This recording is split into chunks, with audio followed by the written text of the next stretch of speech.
welcome to another exciting episode of the Million Dollar Peddlers. I'm Papergoy. And I'm Mr. Magazine. And welcome to 2022. Happy New Year's. Hopefully you were able to party last night. First thing you do when you wake up, of course, is watch this. Hopefully it was your resolution to watch the Million Dollar Peddlers. Tell all your friends. Subscribe if you haven't already. Hit the like button and all of that. Every Saturday we do a BOLO video, and our New Year's resolution is to keep doing that and make them better than ever. And why don't you take it away, Mr. Magazine? All right, here we go. Happy New Year. And if you guys are watching, you know I sent in a ton of comics and magazines to get graded, got some back. Papergoy did not want them, so he gave me the green light to sell them on eBay, and here's what we got. Uncanny X-Men 121, key issue, obviously, first Alpha Flight. It did come back in 9.4, and I got $406 out of it. So my only criteria, or not criteria, my only comment on that is that is not the greatest of pictures. Okay, so and I know we do have multiples. I'm going to cut you off. Yep. Because here's the back. Because people were he originally did them this way. Yep. Crystal clear, crystal clear, crystal Yep. clear, crystal clear. But then people wanted to see it as a whole. So I don't know that if you can see the top half here, 60% of it, you can see 60% of the bottom. Yeah, they can see the whole thing. But they still wanted this picture, so it shouldn't be the first one up. That's the thing. Well, but the question is why? I guess why are all the other pictures so good and that one's not? I guess that was is it a different person? It's a different scanner for some reason. To get it all in, he had to use a different scanner. Okay, which has different quality. So the rest of those pictures are really good. So and I think there's a couple scratches on this scanner as well, but we're gonna fix it, and moving forward, we got that taken care of. Yeah. And I think I got another one here up that we did 9.8 highest grade, A team, obviously Mr. T on the cover, sold for $400 roughly. Now very cool. You have multiple pictures on that, or is it? Yeah, I think we did. Yeah, I think so. He changed this one, I think. So here's the front, the back half, and then he did the blurry full one as the third one, not the first one. Yep. So it's definitely better having that first one up that you have up there. Very good. Yeah, so it is weird, but it went for the going right. They go for about that. We checked Therapy, so. And that's crazy high, really, when you think about it, because growing up back in the '80s, those were all over the place. Yeah. They had the whole miniseries in a bag, so you could have bought them at the corner store for $1, whatever it was, or $2, whatever it was. I think the key is getting the 9.8, just like a card being a 10. You're talking about it's 35 years old. So to keep it in that condition all these years, and they are out there. So definitely, even if you see them raw at a garage sale for a couple bucks, it's probably $20-$30 raw. So definitely go for it. And they are definitely out there. I've had any number of those throughout the year. They definitely had a high print run on those. Yep. Okay, I bought a collection of Mickey Mantle graded cards maybe a few months ago. Finally got around to selling them. And other ones that Papergoy did not need. That is true. And, Mickey Mantle sells no matter what. And since COVID, he's definitely doubled in price. So you can't go wrong here. This sold for about $275. To give a little bit of a plug for our live show, what would we call Mickey Mantle? An icon? An evergreen, exactly. Oh, If you haven't watched our live show, it's got this amusing banter. Every Wednesday, 7:30 p.m. Eastern, very interactive. And we try to touch on some topics. We did have one about evergreens, and Mickey Mantle's an evergreen, Marilyn Monroe. I'm going to deviate a little. Not really a rambling story of the day, but I went the other day to Marshall's with my wife. Did you know that Marilyn Monroe has clothing line out now? Well, good for her. But they went and they've used her name. I don't think Marilyn Monroe knows she has clothing line. Probably not. But again, she is definitely an evergreen, and the fact that they're selling clothing with her name 60 years after her demise is I think that would be an evergreen. Definitely would be. Elvis Presley, et cetera, et cetera. No doubt. Yep. All right, and next up, these are some random packs. Nothing great at all. Just got them in volume. Oh. 2007 tops, 177 packs. I think I took about a $200 price on it, so a little over $1 a pack. But again, you see anything like this out there in bulk, whether it's 88 tops, which is the ultimate junk, they still 177 packs of anything is going to go for good money. Who can you get out of those?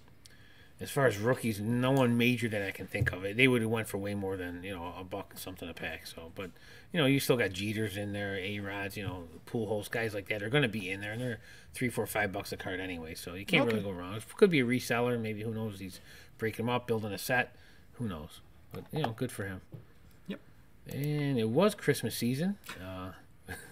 And that's probably why this sold. Victoria's Secret's catalog, Christmas 1990s. I did get the full 55.98 Nice. on it. Can't argue with that. Doesn't look to be too bad a condition.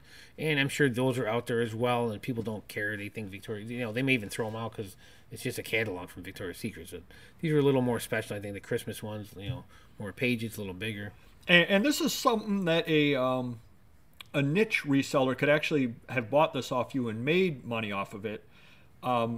We're not much into models. Right. I don't know who the models are myself. Sometimes you get Cindy Crawford, people like that could be inside. I think the lister was catching some people that she was familiar with. Yeah. And, But if you specialize in this kind of thing, you know who the models are. I'm certain that there are people out there that know every model in this. Yeah. And then if you go and you list this at $125 and you list every model's name. I think Tom Brady knows every model in there. Personally. Personally. I'm sure that he does. And we shall move on. Now, Tom Brady would be a Tom Grady. Yes. Grady Evergreen. You would be an Evergreen. Grady from Sanford and Son. Oh, God. Not an Evergreen. No. Go ahead. We're silly. Oh, wait, it's my turn. You skipped one of mine, though. All right, we'll go on yours. I don't know what I did there. All right, so as a little sneak preview. So starting lineups were great in the 80s and 90s. Then McFarlane took over in the 2000s.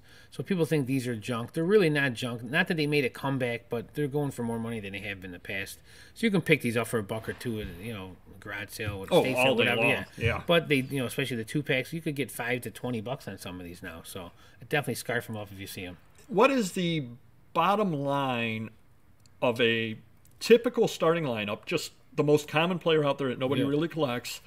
In average shape. In other words, it's not totally ripped up card. What's the minimum that you can get $5, $8? I would say $5 minimum. Yeah, I mean, I would ask more, but for the most part, I think you can get $5 for sure. And certainly you can find them all day long at $1 a piece at sales. And sometimes you may be able to, if they've got 100 of them, you may be able to say, look, I'll take them all off you. I'll give you $50 for all of them. And they may be happy to see them gone because, again, and the weird players are the ones that sell sometimes. You got a John Olerud or something, maybe they didn't make a lot because he wasn't as popular, and that's the one that could go for $10, $12. So, yeah, definitely look out for those.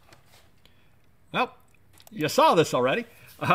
Section 5, Upstate New York High School Basketball Tournament Program, 1971. I got the $18 out of it. This is the kind of thing, your local area probably has some kind of state tournaments, et cetera, et cetera. Occasionally you'll find one of them that had some really good players in it. I'm thinking, I'm sure Larry Bird was probably Mr. Basketball in Indiana at some point. Yeah. I'm sure that if you find the one that he was in, you could ask insane money. Yeah. But they didn't make a lot of these. But one key to selling these things, put the rosters in.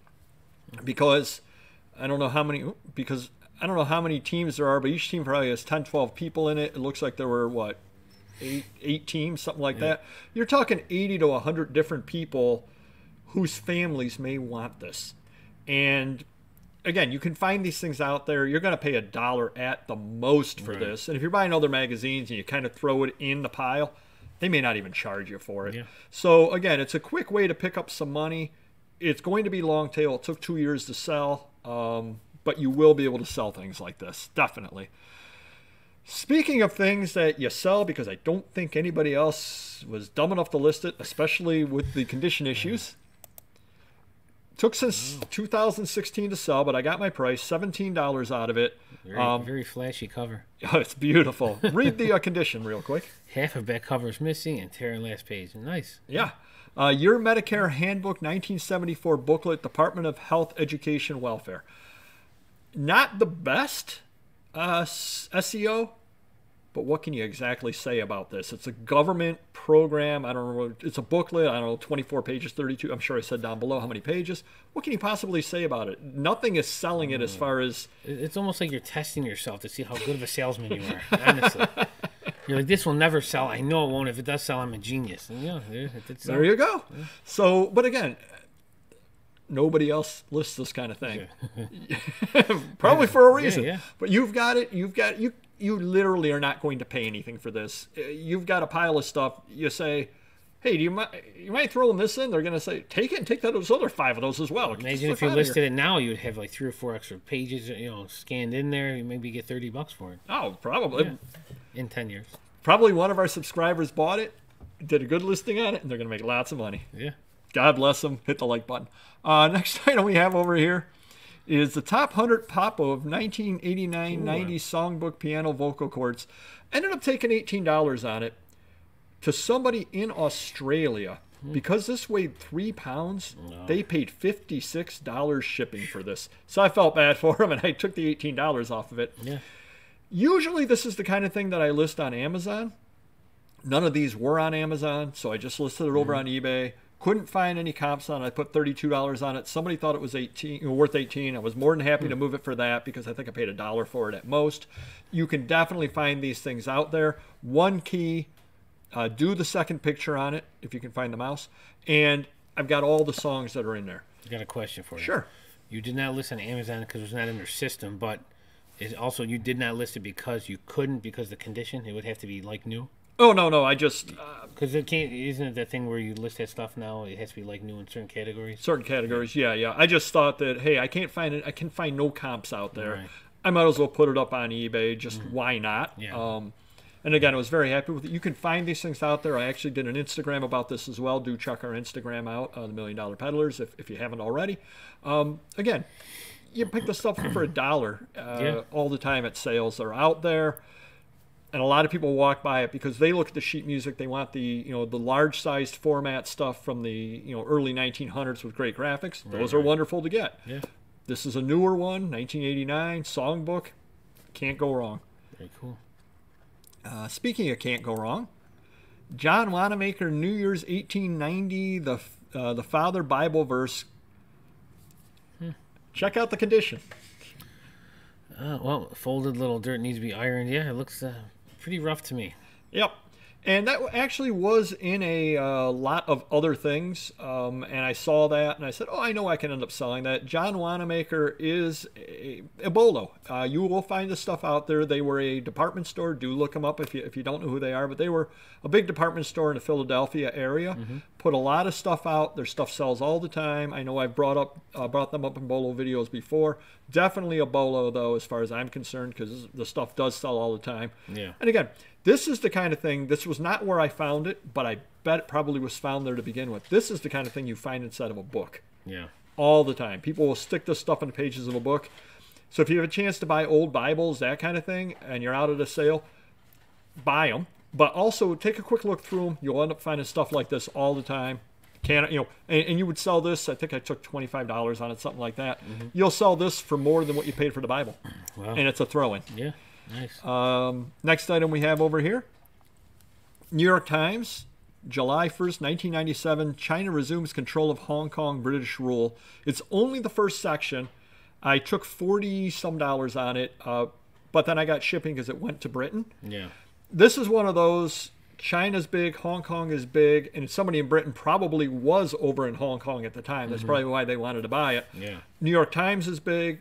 That's got so many different reasons why it sold, and I ended up picking it up at a sale for $1. I mean, it just was a whole bunch of newspapers. Nice. I always pick up New York Times when I find them.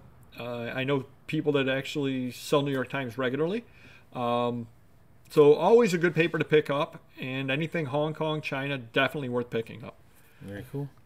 Next item we have over here, speaking of newspapers, it's not just the big newspapers that sell. Eastern Pennsylvania Express newspaper, August 19th, 1955, floods. Ended up getting $15 out of it. Cannot argue with that because it was just in a box lot of stuff. Yeah. People want it for a number of different reasons. They may want it because it's their birthday. They may want it because of the floods. They may want it because of the bad pictures that I have up. They may want it because of the comic books or the comic strips up there. Nice Ford ad. There's a lot of different reasons why. How many of these? How many August? One. I haven't even asked the question yet. One. Exactly. You can name your price. You can put it up. Somebody's going to want it at some point. I guess that's the lesson of the day. Wow. What do you got, a hot date with the supermodels? You and Tom Brady with the supermodels? There's only one out there, and only one person that wants it.